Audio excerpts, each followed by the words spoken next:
சாந்த குணமுள்ளவர்கள். சாந்த குணமுள்ளவர்களுக்கு கிடைக்கும் நன்மைகள் என்ன? வசனங்களை பார்க்கலாம். சாந்த குணமுள்ளவர்கள் புசித்து திருப்தியடைவார்கள். சங்கீதம் 22:26.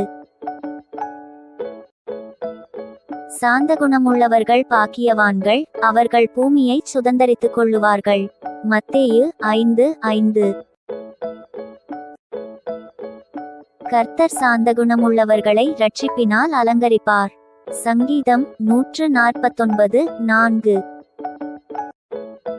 சாந்த குணமுள்ளவர்களை நியாயத்திலே நடத்தி சாந்த குணமுள்ளவர்களுக்கு தமது வழியை போதிக்கிறார். சங்கீதம் 25:9. கர்த்தர் சாந்த குணமுள்ளவர்களை உயர்த்துகிறார். சங்கீதம் 147:6. சாந்த குணமுள்ளவர்கள் பூமியை சுதந்தரித்து மிகுந்த சமாதானத்தினால் மனமகிழ்ச்சியாயிருப்பார்கள். சங்கீதம் 37:11.